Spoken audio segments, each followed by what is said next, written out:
Panimbangon nga mao ang ato ang tithes and offering. Magbasa sa ko diri sa pulong sa Ginoo sa Malakias 3:10 nga nag-ingon siya dinhi. Dad-an ninyo ang tibuok nga ikapulo ngadto sa balay nga titiganan aron nga adunay kalan-on diha sa akong balay. Og pinaagi niini, sulayin ninyo ako karon nga Ginoon si Jehovah sa mga panon. Kung dili ba buksan ko kaninyo ang mga tambuanan sa langit, buuan ko kamo sa panalangin sa pagkaagi nga wala nay unyay dapit nga inyong igong kabutangan sa pagdawat niini. Amen. Amen. Nasabtan ba nato ni mga igsoon? Amen. Diri ko na touch ba kanang giingon siya dinhi nga sulayin ra ko ninyo, di ba wala nay dapit nga kabutangan ug igong di wala na kunoy dapit nga igong kabutangan sa pagdawat niini. No, inaana nakasinati na ba mo ani kamayo sa Ginoo kining kaabundansya? Amen. Sa ako lang mo testimony lang ko kadjot no. Nga tinuod gyud nga nahitabo sa akong kinabuhi. Basta doon na lang kay magtuo. Amen. Ang akong i-testimony sa inyo nga tinuod gyud ni agi pagdasig sa matag usa. Dili kita magpakawala sa paglaom kanang pagdutdot ngadto sa Ginoo kanang doon na jud kay patig relasyon sa Ginoo. Doon na kay patig sandurot sa Ginoo kay ang Dios doon ulit sa tuwa. Kaya ang piniping pagkamang ginatagon. No nga kanang maghatag pod ka nga kanang bitong ikalipay. Nga ako yung i-testimony ba kanang mahatag bitaw ko dito dito ba sa Ultra sa atong bagong simbahan karon. Na kanang sa una maghatag ko og akong tithes and offering. Kanang ako lang yung i-testimony no din ako di kaulog tinuod magid sa dinhi tabo.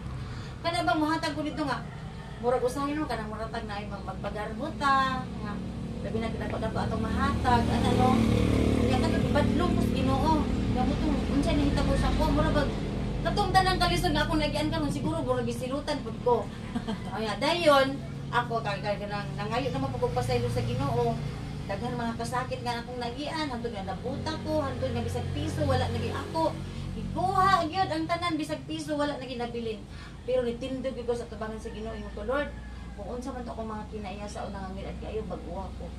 Baguha nga akong hunahuna nga akong kasing-kasing nga ako yung isaan nga igugmaon ta gyud kalabaw sa tanang butang. Dahil kung manhalat gani ko hilakan gyud nako na. Adto ko dito sa simbahan nga dako dito sa Valencia samtang nagwala pa gani manghatag ang mga tawo offering. Kay balo na ko nga kini hapit na mag-offering. Maghilak na gyud ko ako na gyud hilakan nga. Tinaot na kini akong halat gamay man ni udako kay Dios na sayod man gyud sa tanan. Hinaot nga ingon ni ikalipay. Nga kanang ang ako bitang gi-desire sa akong kasing-kasing nga maghatag ko nga malipayon jud ang akong kasing-kasing.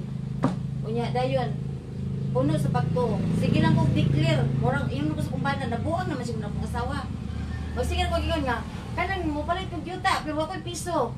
Maghimo kog tangkal, magmalit kog mga baboy, wa koy piso pero karon naa na gyud tanan. Amen. Oh. Hallelujah. Tinuod na ba? Praise the Lord. Oh. Nag-angkon ko anang luti bisag piso wa koy kwarta. Nagiutang nako, wa pa koy kwarta. Ingon ko mosugot ka, magpayag nako diha, maghatog tangkal. O sige, okay ra. Oh. Kunya wa pa gani maabot ang bulan nga among gitagal na ana day kwarta ni abot. Kabayag na. Amen. Praise the Lord. Kunya wa pod nako damha nga nana po koy panalangin.